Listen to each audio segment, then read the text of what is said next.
4 নম্বর বাড়ির সফি সাহেবের বাবা। ঝড় তুফান যাই থাক, মসজিদে যান ফজরের নামাজ পড়তে। সারা রাস্তা সুর তুলে আবৃত্তি করতে করতে যান ঘুম ভাঙানোর সূরা। আজ দুবার সূরার বদলে বলছেন ওই কথাগুলো। বারান্দা থেকে কেউ কেউ মানা করল তাকে রেললাইনের ওপারের মসজিদে যেতে। তিনি ফিরে তাকালেন না। যেমন চলছিলেন তেমনি চলতে লাগলেন, কিন্তু বেশি দূরে যেতে পারলেন না। থমকে দাঁড়াতে হলো গাছতলায়। সুবহানাল্লাহ, একি দেখছি। সারা রাত জাগা লাল চোখ নিয়ে আমরাও আতকে উঠলাম। চোখের সামনে একি দেখছি। পিঁপড়ে সারের মতো লাইন ধরা ঝাঁকঝাঁক মানুষ, ছেলে বুড়ো বাচ্চা যুবক সব বয়সের। বগলে পুটলি, কাখে কাঁধে শিশু, হাতে বালতি কেটলি হাড়ি দুধের কোঠা। দম দেয়া পুতুলের মতো চলছে। কারো মুখে কোনো ভাষা নেই। জানা গেল শেষ রাত থেকে শুরু হয়েছে এই পলায়ন পর্ব। মালিবাগ, আরামবাগ, সবুজবাগের অলিগলি দিয়ে মাদার টেক, ত্রিমোহনী যাত্রী এরা। কারো গন্তব্য গ্রামের দিকে। মোট কথা, ঢাকা শহর আর নয়। প্রাণ মান বাঁচানোর জন্য চাই গ্রামীণ আশ্রয়। রেডিওতে ইতিমধ্যে জারি হয়েছে কারফিউ। তখনকার শহরতলি বাসাবর ৮০ ফুট ৬০ ফুট রাস্তা ভর্তি আতঙ্কিত পলাতক মানুষের ঢেউ। দিগ্ভ্রান্ত, দিশেহারা।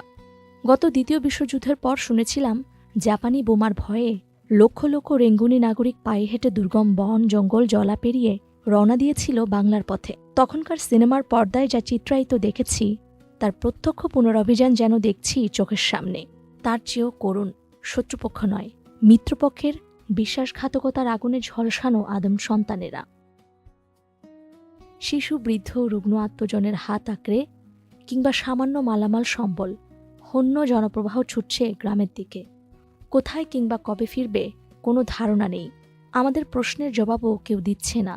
বড়জোর ফ্যালফ্যাল চোখে তাকাচ্ছে, তারপর দৃষ্টি ফিরিয়ে নিচ্ছে নাক বরাবর। একটি কিশোরী শুধু চলতে চলতে মলিন হেসে বলে গেল, দু চোখ যেদিকে যায় সেদিকে যাচ্ছি। চলন্ত এই গণস্রোতে মিশে গেল প্রতিবেশীদের কেউ কেউ।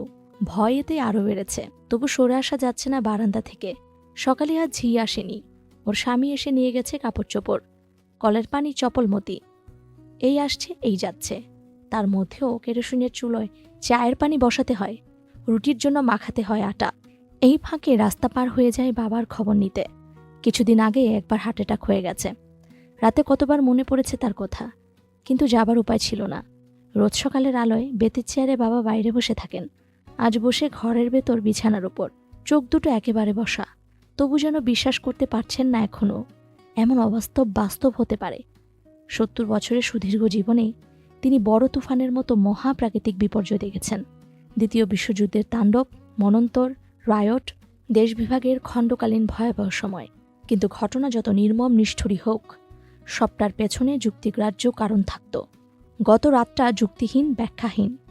বাবা ভাঙা গলায় বললেন, বৃহস্পতিবার ১২ বেলা এমন করে সত্য হলো? আপা বললেন, ১২ বেলা তো ১২টা থেকে বিকেল ৪টাকে বলা হয়। বাবা বললেন, পাকিস্তানের জন্মই যে বৃহস্পতিবারে। বাবা খুব মুষড়ে পড়েছেন। যদিও তখনও হাওয়ার ওরা মেলা খবরই তাকে জানানো হয়নি। শোনা যাচ্ছে রাতে নাকি ট্যাঙ্ক নেমেছিল। দাগ রয়েছে রাজপথে। গোটা ভার্সিটি পাড়া আক্রান্ত। নিহত অনেক প্রতিভাবান শিক্ষক।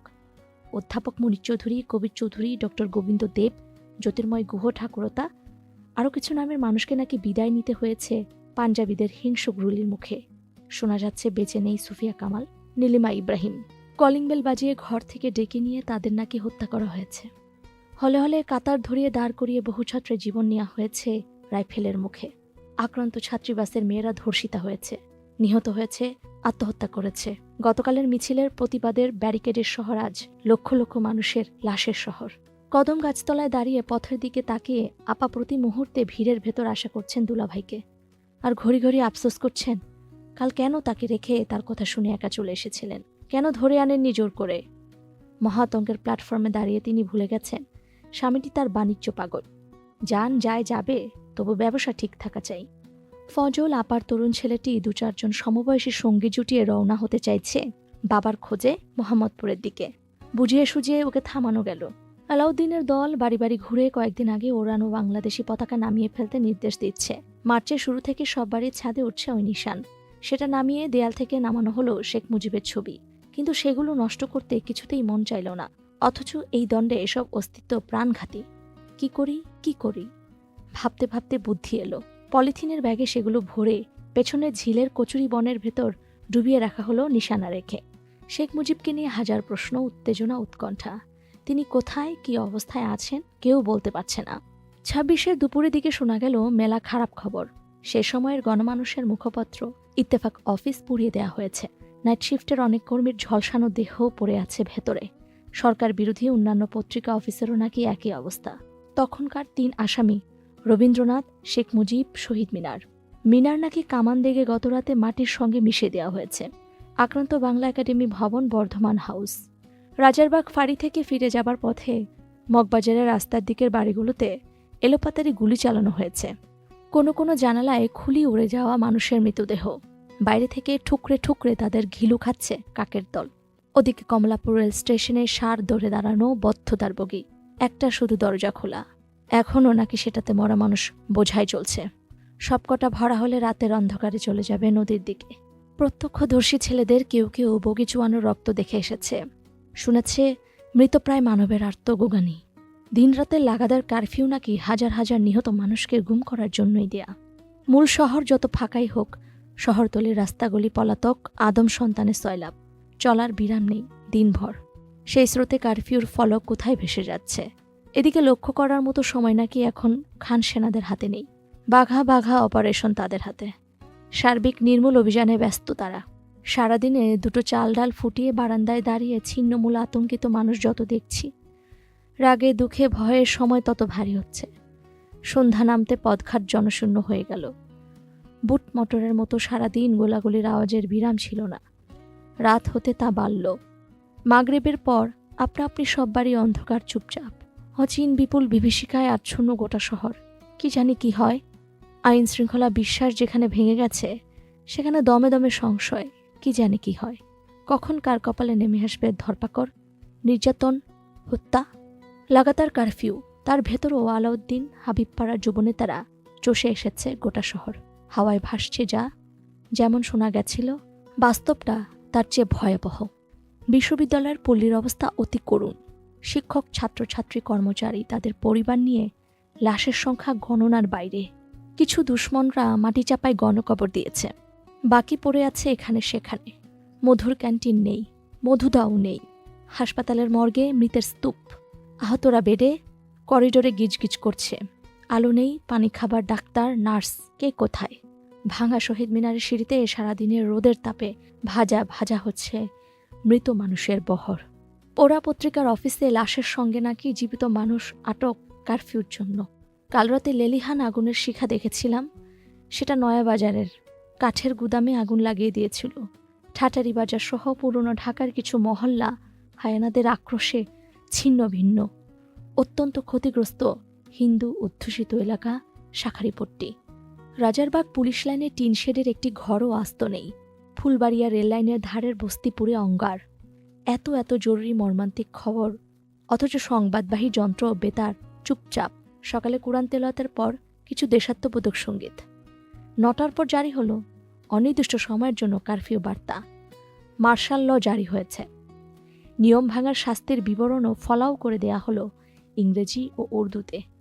বাংলার নামগন্ধ নেই। এমনকি যাদের কণ্ঠ থেকে বাণীসমূহ ঘোষিত হচ্ছিল, তারাও যে বাঙালি নয় স্পষ্ট বোঝা যাচ্ছিল উচ্চারণে। রাত 8টার খবরে রেডিওতে বাজল প্রেসিডেন্ট ইয়াহিয়ার কণ্ঠস্বর। আওয়ামী লীগ বন্ধ ঘোষিত। সার্বিক পরিস্থিতির জন্য প্রশাসন নয়, দায়ী করা হলো শেখ মুজিবকে। তিনি শর্ত মানেননি, অমান্য করেছেন সামরিক শাসনবিধি। সারাদিন গোলাগুলির শব্দ যেমন, তেমনি মাথার উপর ঘন ঘন টহল দিয়ে ফেরা এরোপ্লেন, হেলিকপ্টার। বাসাবোতে তখন দোতলা 4 তলার সংখ্যা খুব বেশি ছিল না। 26-এর সন্ধ্যার আধার ঘন হতেই দেখা গেল টিনের চালার বাসিন্দারা আশপাশের পাকা বাড়ির বারান্দা, চিলে কোঠা, সিঁড়ির তলায় আশ্রয় নিচ্ছে গুটি গুটি। কাল ছিল বৃহস্পতিবার। সব ছিল পরিচিত দৃশ্য। এই রাস্তা দিয়ে সাধারণ জনপ্রবাহের সঙ্গে 2টো ফুলে সাজানো বরযাত্রীর গাড়ি গেছে। শিশু সদনে জন্মেছে কয়েকটা বাচ্চা। গোরানের দিক থেকে একটি শিশুর কাফনে জড়ানো লাশ নিয়ে যাওয়া হয়েছিল জুরাইন গোরস্থানের দিকে। স্কুল কলেজে অসহযোগিতা, ছাত্রছাত্রীরা ছিল না, কিন্তু পথ ভরে ছিল প্রতিদিনের নগরবাসীদের স্বাভাবিক কার্যকলাপ। রাতের থমথমে অসময় নির্জন রাস্তা সেসবই মনে করাচ্ছে। আমাদের উল্টো দিকের ফ্ল্যাটে গতরাতে আশ্রয় নিয়েছিলেন ৩ জন আহত পুলিশ। একজনের ঘাড়ের জখম রীতিমতো গভীর। পাড়ার ডাক্তার ব্যান্ডেজ বেঁধে ওষুধ দিয়ে বিশ্রামের কথা বলে গেছিলেন। গোটা দিন প্রায় অচেতনের মতো কাটিয়ে 2 সহযোগীর কাঁধে হাত ভর করে তিনি উঠে বসেছিলেন। যেদিকেই হোক এই আধারে তাদের জায়গা বদল করতে হবে। তাদের কাছে শুনেছিলাম গতরাতে বাঙালি পুলিশদের সঙ্গে রীতিমতো যুদ্ধ হয়েছে পাকিস্তানি সাঁজোয়া বাহিনীর। অতি আধুনিক সামরিক যন্ত্রপাতি ছাড়াও তারা সত্যি সত্যি রাস্তায় নামিয়েছিল ট্যাঙ্কের বহর, যার ব্যবহার যুদ্ধক্ষেত্র ছাড়া ভাবাই যায় না। প্রাণপণ লড়াই অন্তে পুলিশদের বেশিরভাগই হতাহত। কিছু পলাতক, এরা নাকি সীমান্তের দিকে গিয়ে নতুন যুদ্ধের প্রস্তুতি নেবেন। রাজায় প্রজায় সত্যি সত্যি এবার যুদ্ধ বাঁধবে। উপায় নেই। অবিচারের, অসাম্যের লাঠি পেটাতে পেটাতে দেয়ালে পিঠ লাগিয়ে দিয়েছে।